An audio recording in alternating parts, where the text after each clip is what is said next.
What's up, guys? This is my first vlog ever. I had something on my heart that I wanted to share. I am a straight middle-class white guy. I'm not gay, I'm not extremely poor, and I'm not black or Hispanic, but most of my friends are at least one of these things, if not all of these things. And since I've seen them all hurt pretty badly in one way or another, I thought I would offer up a little challenge for all of us to start not only making a difference, but being the difference. As a lot of you guys may know, me and my little crew do a lot of work with the homeless, but this is not because we are passionate about homeless people, but we are passionate about people. A straight guy, a poor guy, a gay guy, a rich guy, thick chicks, skinny chicks, smart people, uneducated people, a cop, a teacher, a criminal. We're not just trying to get people to be passionate about serving the homeless or loving the homeless. We want people to serve humans and love humans, all humans. Homelessness just happens to be a very relevant need in the community that we live in, so we do our best to serve those around us. The problem begins when we start picking one type of person to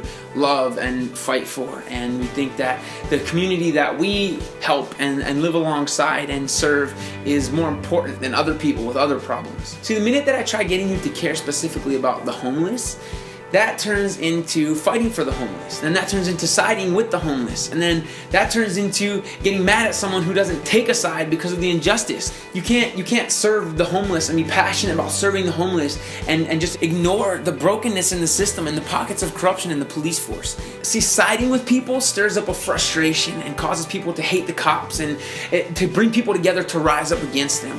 But loving people brings peace and healing and forgiveness, because loving people is also loving the cops. Understanding that there are actually some really good cops that are part of the LAPD that need our encouragement and support and don't need to be answering to somebody every 4 seconds and defending themselves just because they wear a badge. There's nothing that ticks me off more than being in an interview or seeing an interview on national television and hearing people talk about how they want to bring peace and love and equality, and yet one of the first questions that eventually comes out of their mouth is, what do you think about abortion? What's your stance on same-sex marriage? What do you think of the cops? What do you think about minorities on welfare? Could there be any more dividing questions than these? Shame on people for asking this stuff, just to stir up division and controversy, and then act like the angel of the situation. Publicly forcing someone to take a side when it's not even about sides, and then saying that you care about love and equality. No, you don't. If you did, you would also accept people who don't agree with you. But instead of actually caring and going out and loving on people who desperately need it, you're sitting in front of your computer whining and complaining and stirring up conflict. Now, I'm not saying that social media is evil or something. That would be completely hypocritical of me, being that you're probably watching this on YouTube or Facebook. All I'm saying is that sometimes we just have to be honest with ourselves about whether we're inspiring and encouraging healing or inspiring and encouraging more division. I know a ton of people who have extreme ADD. I have extreme ADD. Some of my fellow ADD friends will just complain about how the world does not understand them and how the world just judges them. But then they'll turn around and judge and talk crap on the LGBT community. I have a lot of gay friends who have a lot of serious hurt because of the way that they've been treated. One of my friends in particular, she's always talking about how she just feels so misunderstood and so judged all the time. And yet recently she met a family, and because of the color of their skin and where they were from, she thought they were terrorists and she felt unsafe. I have a lot of friends that are black, and I have seen so many of them treated brutally and so unfairly just because of racism and because of the color of their skin, and it breaks my heart. You know, one of them in particular, he's always talking about how much he hates racism and how he wants to end it, and yet he's the first one to go off on how much he hates the cops and white people this and white people that. Me, myself, constantly complaining about being misunderstood and feeling judged, and yet I'm the first one to judge someone else just because they judged me. And then I have my friends that aren't in any of these categories. They aren't the ones experiencing hate and rejection and discrimination and segregation, and they just expect everyone else that's hurting to get over it. The pain of others is more of an inconvenience to them because they don't want to acknowledge that they have some sort of responsibility in all of this. This all comes from not being able to truly value and see someone else because we've become so blinded by our own opinions and our own stance. Can I propose that when we, myself included, say that we want people to be more accepting and understanding of the world,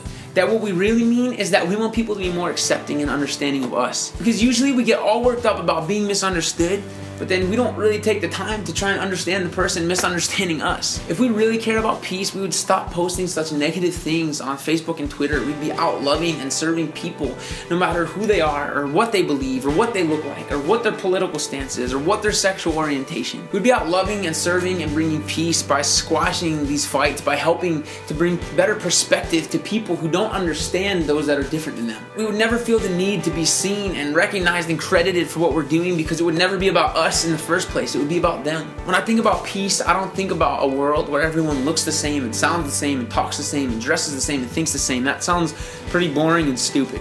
Peace to me is more about getting along in the presence of our differences. A lot of you guys know Mike. Mike is an amazing friend of mine and fellow cast member on D+.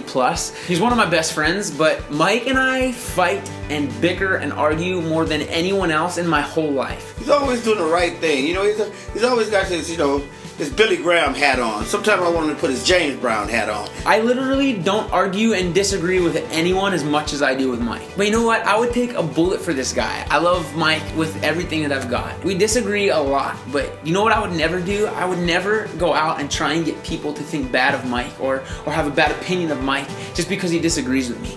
And Mike would never go out and try and get you to think bad or poorly of me just because I disagree with something that he said. We wouldn't try and make each other look bad, no matter what, because we're friends.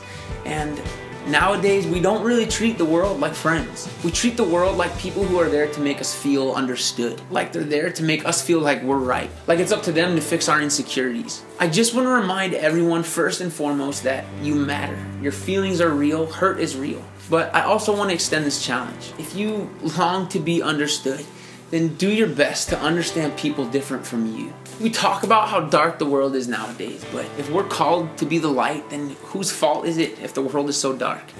It's ours. And whose responsibility is it to light it back up again? It's mine. It's yours. If we want this world to look different and to function differently, let's not just talk about it, and let's not just post about it, but let's be about it.